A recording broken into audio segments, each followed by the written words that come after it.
All right. Hello and welcome to Catalyst for Healing. My name is Dr. Yannick. I'm here with Maria Lloyd, our wonderful therapist. Today we are going to be talking about you. Oh, That's it. Yeah, that's right. We're going to get to know you a little bit. Okay. I think we've done enough of these now. I think it's important maybe for us to introduce ourselves to the people that listen. Yes. So I know that can be maybe a little bit daunting, but let's start, from the beginning. Like, who are you? Where are you from? From the beginning. Yeah. Okay. Well, I was raised in Redwood City in Northern California. And one fun fact about me that you probably don't know is my mom was a nun and my dad was a priest before they got married. It's an interesting thing, but they were both missionaries in Peru. She was. Yeah. Anyway, they ended up meeting once in Peru, but then they both left the orders for different reasons and they re-met. So that was always something people knew about me growing up because it was very unique. Mm-hmm. And so let's see, I graduated from Woodside High School and went to UC Davis. We're big Davis fans because we've both been there. And my original passion was actually to be a songwriter. So I had been very involved in different bands and, different ways of playing instruments, but piano was always kind of my favorite instrument. When did you first start playing? I started playing when I was 7. Okay. So my dad left and he went to USC after he left, being a priest, and was a history professor at Kenyatta College, a community college by us. Mm-hmm. And so he had a friend that taught piano at the college that would come over for dinner, and we would exchange like lessons for dinner. And so I worked with him for the first couple of years, and my sister and I both took lessons, and then she didn't really like it, but I loved it. And so I kept kind of going with it.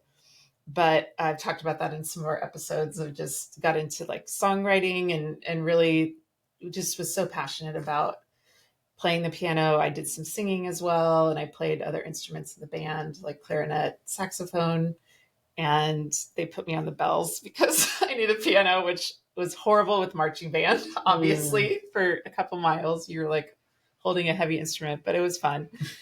And so anyway, I actually got a music scholarship for Davis and started out as a piano major. But it was so clinical. I mean, at this point, I had been playing classical music for a long time. It was very much in the box. Mm. And I just felt like it was 10 times more, and it was taking the joy out of it for me.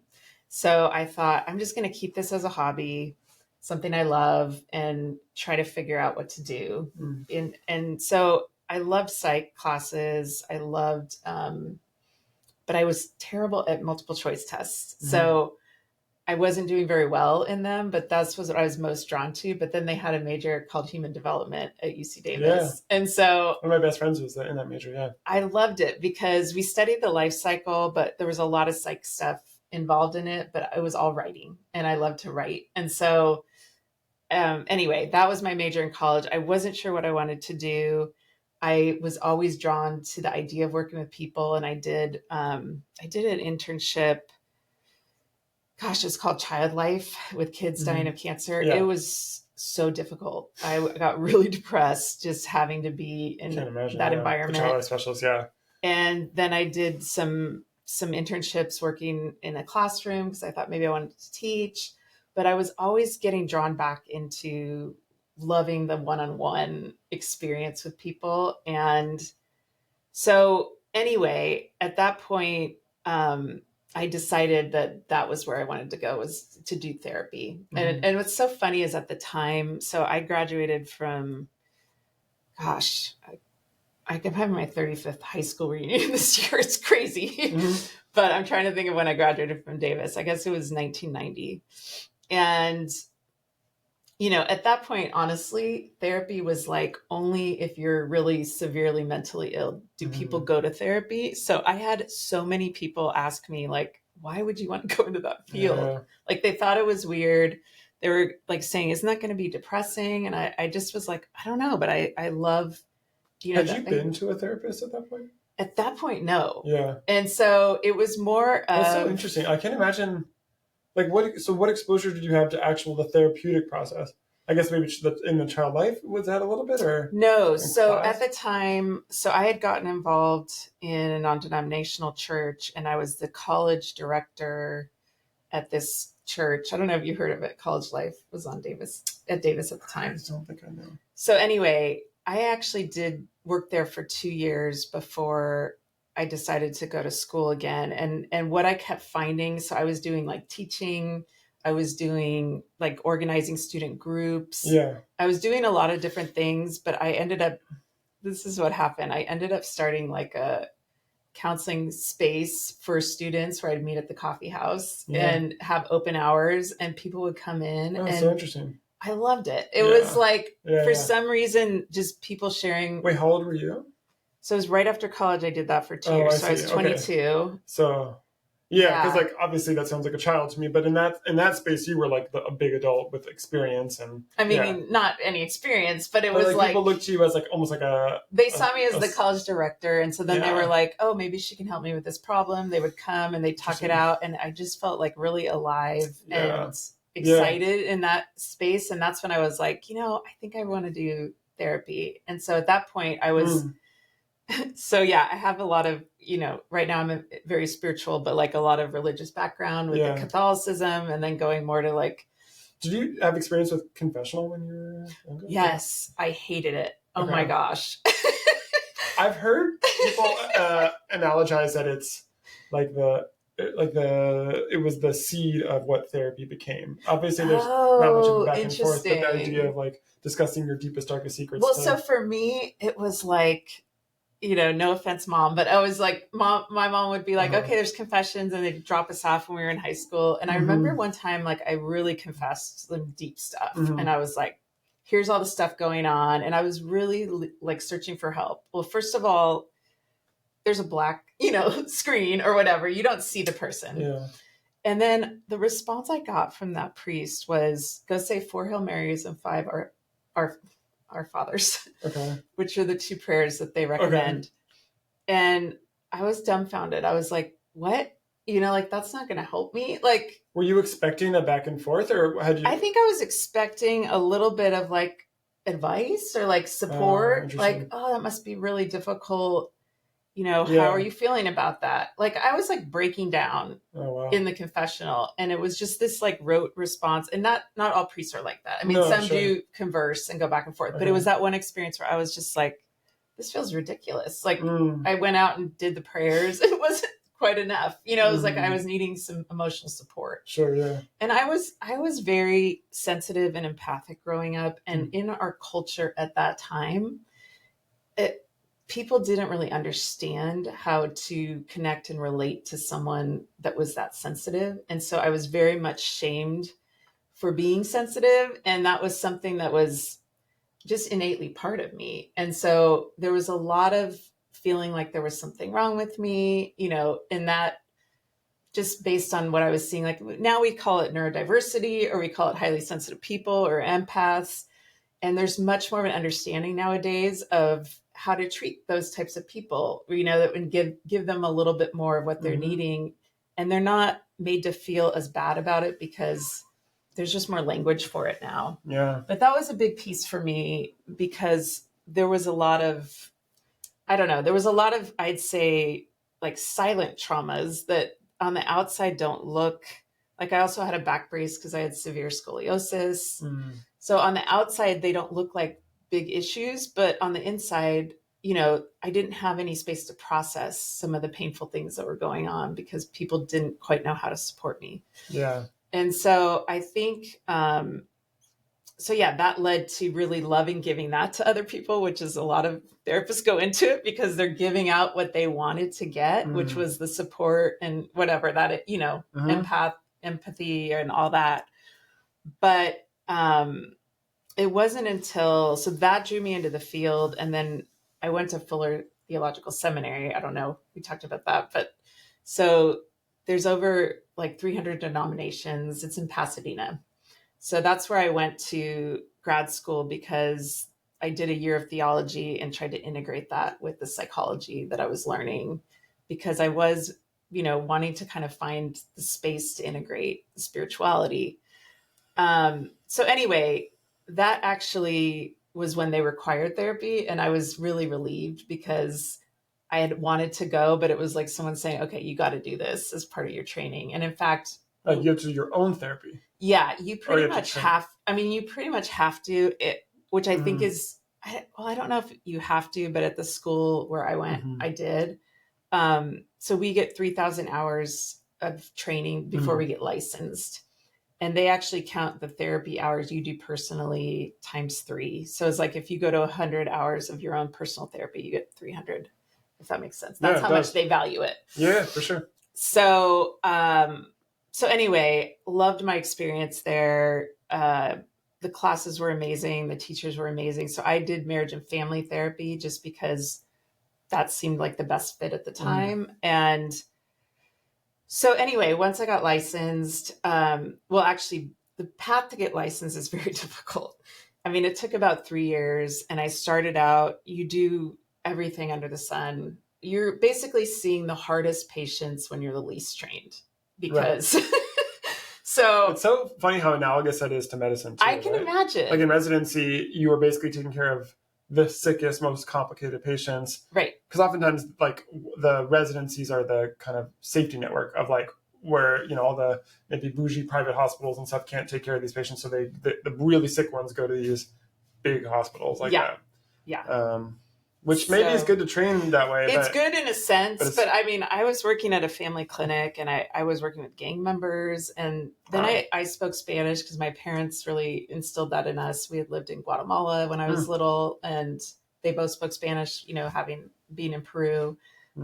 So they threw me, anyway, I was working with this gang member, and I had to report that his dad was abusing him, and he got ballistic about it and started making threats against me. So I was very scared for a period of that. And then I was working with domestic violence with men. I mean, it would literally be, because I spoke Spanish, they put me in this group of 20 men, like around this humongous table and me. And I'd be like, I was like maybe 26, 27 at the time.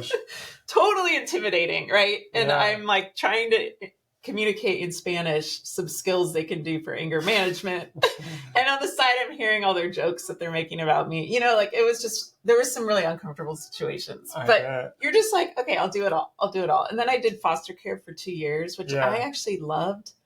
But that was challenging in its own sense because I was on call. I mean, very intense situations.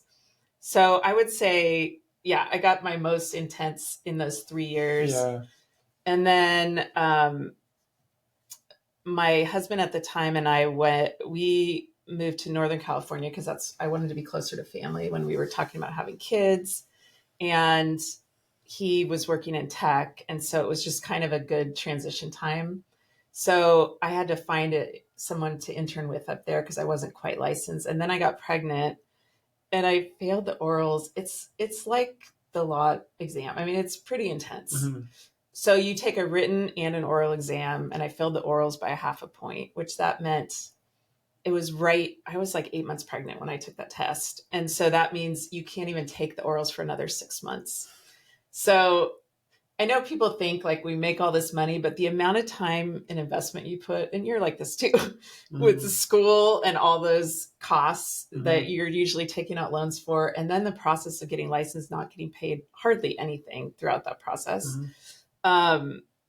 So anyway, I had to retake the orals 6 months later. I finally got licensed.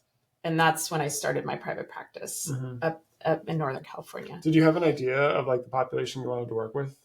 Not at the time. So I was just working with everything. I had I always have supervision. I'm always in my own therapy. That's just for me personally. I feel like if I'm not doing the work, it's going to bleed out with clients. And if I'm not getting help with the work, it's, I'm not going to be the best I can be. So I think in the beginning, in fact, now I remember my husband at the time was built a website for me, and there was like no websites up at that time.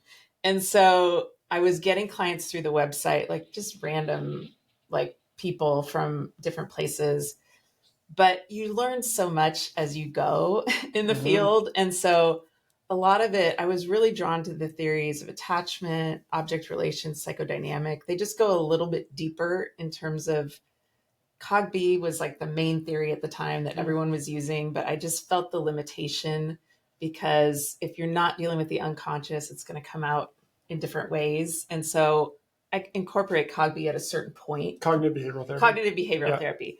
But anyway, I was leaning more towards the in-depth models at the time. So after working with clients, I would say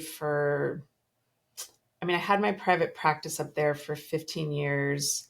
I definitely started specializing more with anxiety, depression, and I started putting on my website, I'd say about 10 years ago, highly sensitive people and empathic people, just because I had such an awareness of what they were needing therapeutically. And I had done some trainings with Elaine Aron, who did all the research for highly sensitive people. She has a movie out. And so that was like really exciting stuff for me because I knew what these clients needed. They just needed to understand the major strengths of being highly sensitive, but how to work with some of the downfalls. And they all had tons of shame, but because culturally, until this term was coined, there's just so much shame that you feel being more sensitive than the average person. Yeah. And how to manage that. So anyway, long story short, we moved down to Southern California when the kids were going into junior high and high school, just because the cost of living was like 40% cheaper at the time. So this was like 8 years ago. And I was really burnt out. Like, I don't know. It was just a very high burnout period. And so I was trying to get the kids settled. I took some time off and got certified as a life coach. I thought about just focusing on coaching for a while because it felt a little bit more like exciting to think about planning the future and helping people get to what their goals are in the future. But that was very difficult to market. I'm not, a great marketer. So I had that whole thing going on. So then at a certain point I thought, okay, I think I'm ready to get back into therapy. And I did start working with insurance because you can get on these panels and get, insurance clients pretty quickly. And I got an office. I really missed working in person because online, I it's great and it has its place, but I feel like there's some limitations to that. So anyway, long story short, brings us to post-COVID. And I've talked about this on the podcast already, is when I personally hit like a very, very low point in my own depression. And I feel like this is going into a long, okay, but I feel like this is important for listeners to understand. That's what this whole episode is. So I had a very, very severe postpartum depression right after my first son was born. I was 30, and I had hyperemesis during that pregnancy, which basically means I was throwing up all the time for the first 6 months, especially. And at the time, they didn't even have the term hyperemesis. So I went to my doctor and he said that he thought it was anxiety. So then I was carrying the guilt of like, I'm doing this to myself because I thought it was anxiety. Now we know hyperemesis is an actual. That's crazy. Right? Yeah. Yes, of course. Yeah. So, and then not to mention, like, again, it's something else that's really hard to talk about because I would tell people, like, this is really hard. I'm throwing up all the time. And they're like, well, at least you get a baby at the end. You should be happy you're pregnant. Like, there's a lot of, again, non-validating experience where I was like, this is a lot of suffering. Like, I was going to get IVs constantly because I was dehydrated. I could eat like 3 foods. I remember string cheese was one of them. And it was like, can you eat string cheese now? No, yeah, exactly. I'm not eating it since. Totally, yeah. So anyway, long story short, that, and then I had preeclampsia. So I was like on partial bed rest. Yeah. So high blood pressure. It was very scary. The whole pregnancy was difficult and scary. And so I think once I had my son, it was like the letdown of going through something that traumatic and not having processed it, combined with my own brain chemistry. Like I've always been, as a sensitive person, more prone to like sadness, depression. Most musicians are, you know what I mean? So anyway, long story short, severe depression to the point where I was crying every day. My husband said, you need to go, see a doctor about this. Like, this is really problematic. And of course, I'm a therapist, but in my mind, I'm like, no, it's okay. Maybe this is normal. I'm just having a lot of emotions. But it was going on for like several weeks. So at that time, we didn't have the money to go see a psychiatrist. I just went to my primary doctor and I was like, okay, here's my symptoms. He's like, okay, it's postpartum depression, gives me a prescription for Prozac. I'm like, okay, let's see if this helps. Well, the Prozac actually made my mood cycle to the point where I wouldn't say the manic was there, but it was like a hypomanic Mm-hmm. and then a really big dip. And it was like that throughout the day. It was rapid cycling. Mm. So it was very scary. I just, you know how you're, well, you don't because you haven't experienced this, but like I'm looking at myself going like something is terribly wrong Mm-hmm. with my brain. I don't know like what's going on. I don't know how to fix it. So at that point I actually went to 3 different psychiatrists because I was like, I need to get the right diagnosis and treatment because I have to be a parent to my son, you know? Mm-hmm. And, all 3 diagnosed me with bipolar 2 rapid cycling because I had sleep issues. I had severe insomnia. I had, agitation, but their whole thing was like, well, if you're cycling, that means you're in the bipolar category. So long story short, I get thrown on to 2 mood stabilizers. So this was 20 years ago. Yeah. Well, my son's 23. So 23 years ago, I was on Seroquel, Lamictal, high doses, and Cymbalta, Mm-hmm. and had been on those medications ever since. And only did I question that. I've always questioned it because I never had a manic episode. And I just was like, I don't really think I'm bipolar. But the thought of going off the meds was too scary because of what I had experienced, right? There's that trauma in my mind that it could go back to that. So anyway, when I came out of COVID, I was at my highest doses on medications at this point, because every couple of years you have to up it a little bit. You know all about this. I'm at the highest doses possible. And I'm like, I am doing research. I find this thing called Genomind. I know there's a lot of them out, but it basically shows you how medication responds to your brain. So my brain, it showed on Prozac, on SSRIs, it cycles. And I knew immediately the diagnosis was wrong. I knew that it was the Prozac that caused the cycling, and they had switched me to Cymbalta, which is an SNRI, and that one works okay for me. So there was such a relief because when you carry around I'm bipolar, it's such a limiting diagnosis because you know there's if you read about bipolar, it's a very depressing disorder. I mean, there's a lot of limitations. And so you start to adopt this feeling of like, okay, well, I can only get so much better, but I have to be on these medications for the rest of my life in order to function. So at this point, once I started questioning that, I was like, okay, now I know I'm not bipolar. And are there any new treatments out for depression? And I start researching. So this was like, I'd say 2 years ago at this point. And then I found ketamine and it was very new. And so they had just started putting it in clinics. I mean, there were some clinics around. You guys were just opening. I know. Maybe it seemed new, but it wasn't.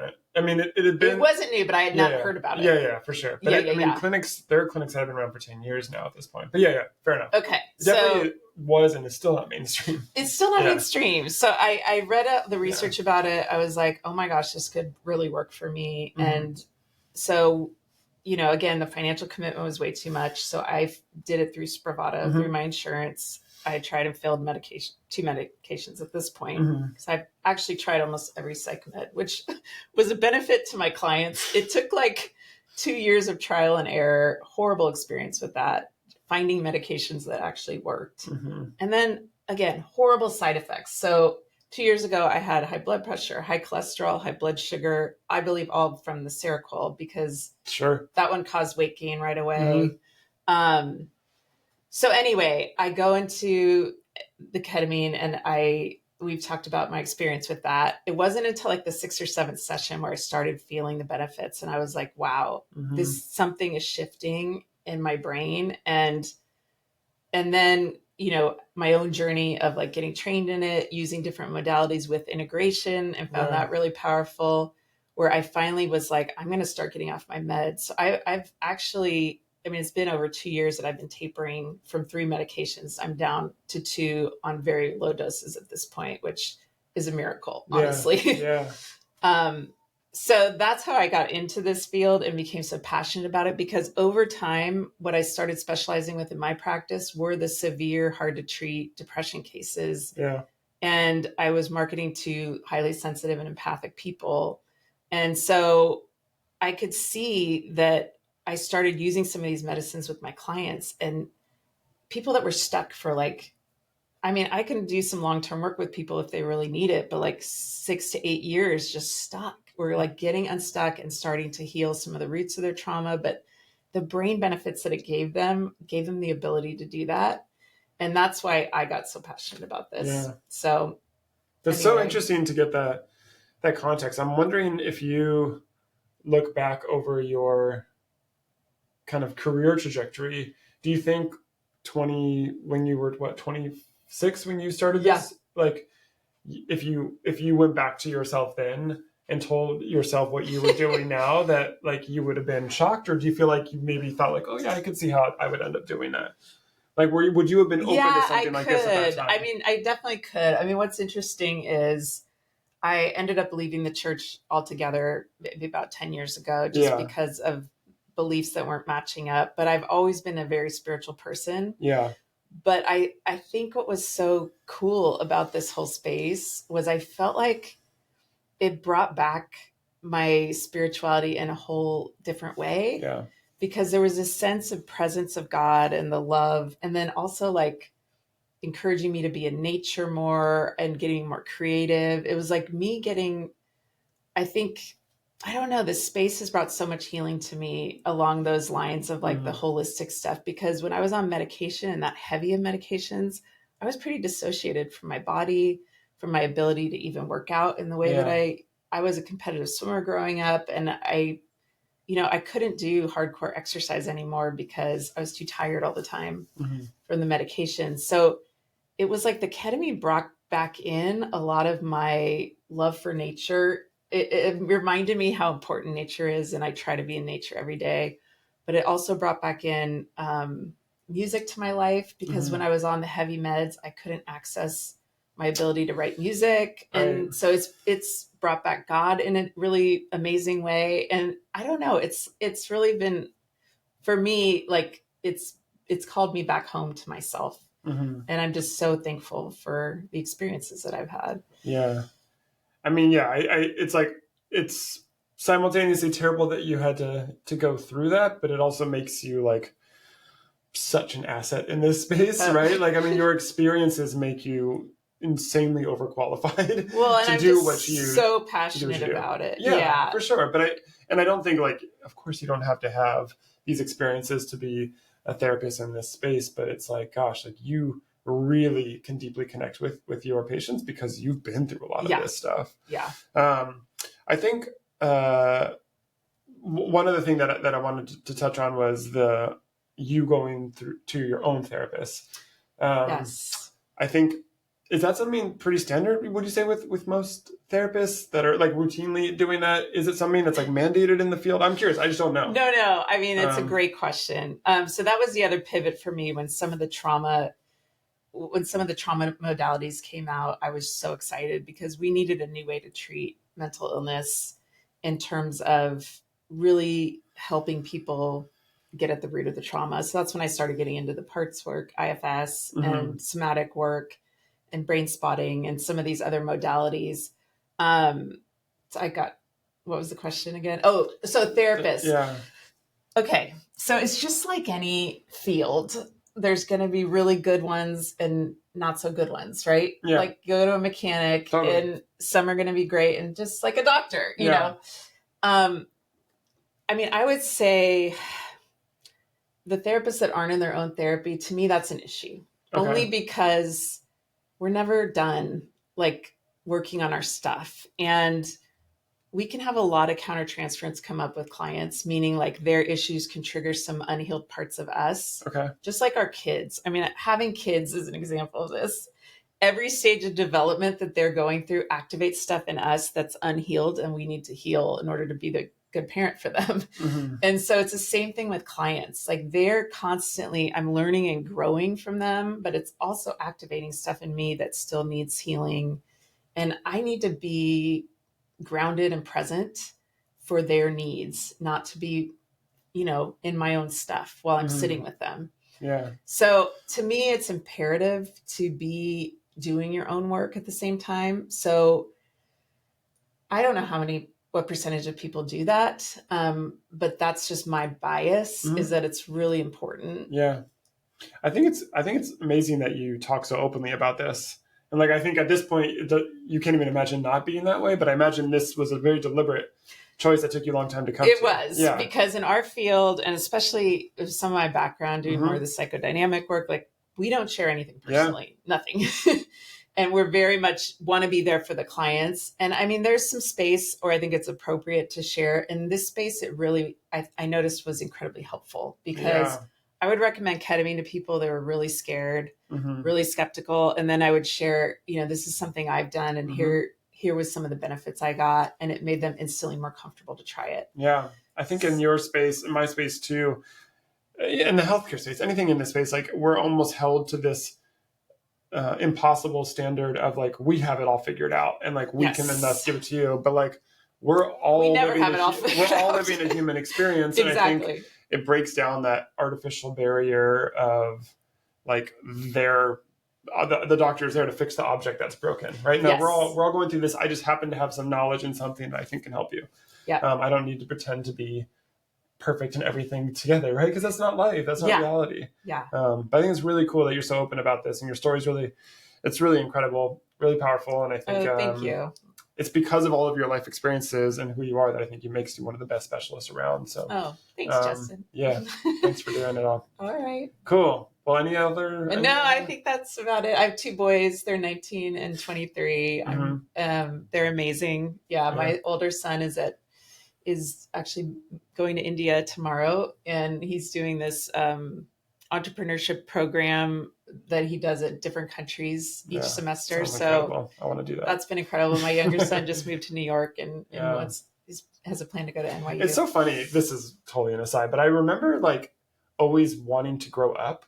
Do you know what I mean? Like when you're like, you're like 18, you like want to get like, you're like, oh, I just want to be like an adult like this, and I want to have my own place, money. And then like each phase you're kind of looking, this is like the human nature, the human mind. Like we just like want to get to the next phase, and like that'll make us happy or successful. But you look back at that time, and I remember hearing from people in their 30s and 40s, like, oh, like this is the best time, enjoy it now. I mean, like, really, this is the best time? I'm like eating top ramen for my thing and studying all night, but like you hear stuff like that, and you're like, gosh, I remember college definitely was like just the most amazing time. You have to appreciate it. Just be really present. Like it's Anyway, I digress. So that's it. That's our episode about Maria. It's really nice getting to know you a little bit better. I'm sure we'll do some follow-ups on this in the future. But that's all for now. Thanks for joining us, and we'll see you all next time. Bye. Bye. End session. Okay.